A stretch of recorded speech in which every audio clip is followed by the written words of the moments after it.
There are a couple of beautiful native grasses we also recommend to potentially help break up that summer dormant look in a native garden. This is blue grama grass, Bouteloua gracilis.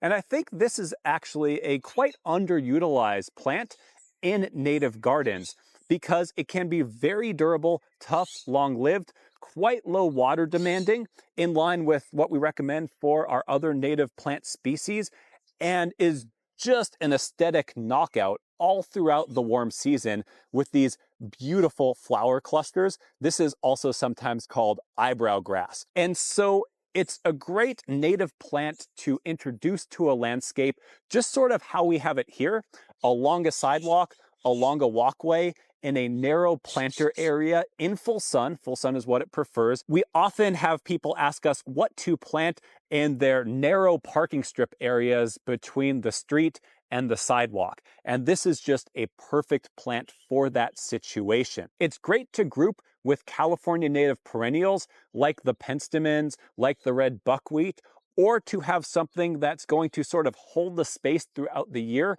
in areas where in open spaces you might be seeding in annual wildflowers that are going to look gorgeous in the spring, but then dry out, die back, and be removed, leaving an open space in the garden. With all of those plant selections, you can add in some of this blue grama grass. I often recommend doing it in clumps of at least 2 to 3 plants. Here's 2 mature plants right here to have these sort of islands of the grass.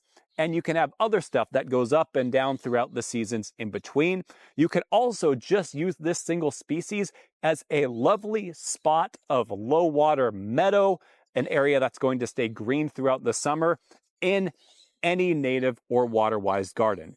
It is a bunch grass, so I'd recommend planting it about a foot or so apart, and it will stay lumpy. It's not something you're going to want to be walking around on or really picnicking on, but to have that meadowy effect with a minimum amount of water. Blue grama grass is going to require less water in full sun and reflected heat situations than the other turf alternative species that we might recommend for that more true meadow that you can walk around in sort of look, like the sedge species, or even things like yarrow that sometimes people use as a lawn alternative.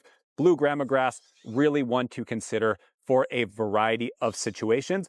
One thing to know about it though is that it does go dormant in the winter, meaning it will turn brown or tan.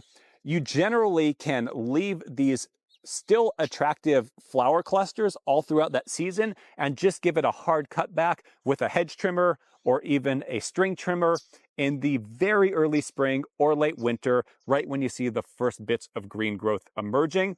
However, it's worth considering for that summer green aesthetically, because then in the winter you have a lot more fresh and lush growth coming from your other native plants, and the balance kind of shifts in the other direction, which means that usually the garden is still going to look quite vibrant even when the blue grama grass is in its dormant phase. Blue grama grass, very easy to grow, takes that punishing heat, worth considering for this beautiful summer green.